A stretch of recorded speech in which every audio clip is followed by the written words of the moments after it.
Can I ask you guys, let me just ask you by a show of hands. I've seen an evolution of things changing with culture, especially since the pandemic hit and then after. I see a little bit more of a trend feedback, especially in their best, it's in their best interest to level up their game. There's often a little bit more sensitivity than there used to be. Raise your hand if you're seeing that. Am I putting that diplomatically? Okay.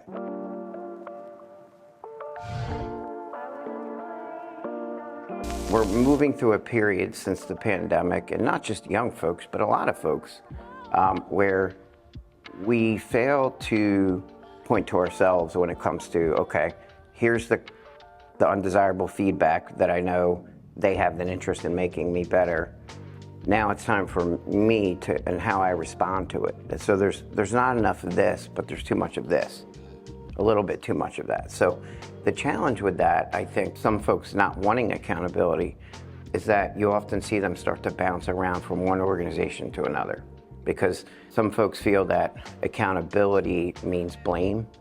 And as a leader and an entrepreneur, if you're leading from the sense that we want you to take risks so that you can innovate and create, in the end, you guys, as the leaders of the organization, will take the blame if things go wrong. So your folks can push and innovate if you were to set the goals and then provide the guidelines and the resources and acknowledge to your folks quite often the mistakes that you have made. But if they're doing this with the right intent, in line with your values and principles of the organization, they're less concerned about failing. So we can get over some of this concern about, I don't want to blame me as an employee.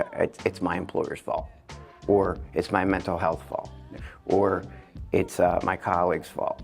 What I've learned over all these years is that as you start to promote your cream of the crop, the ones who do take the accountability are often the ones that you want to continually promote, because even though there is an impact from others that they lead that may have made the mistake, in the end, the leader is the one who has a little bit more of the resources, the knowledge, maybe the implementation of the financial contingencies.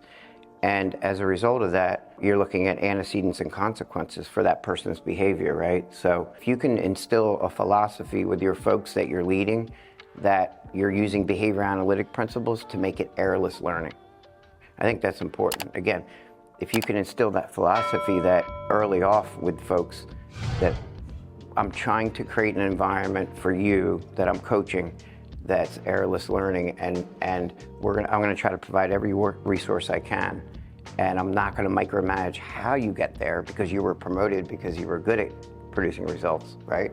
But we're gonna set guidelines on the goals, because really smart, innovative people, they don't do well when you micromanage everything. So if you provide them with the resources and the guidelines and the measured goals to shoot for, creative people and innovative people find ways to get there. Billy and I were just talking about this here. There was a time when there was a certain key performance indicator initiative we were trying to get off the ground. There was one aspect of that I was trying to micromanage, but he knew a better way of getting there.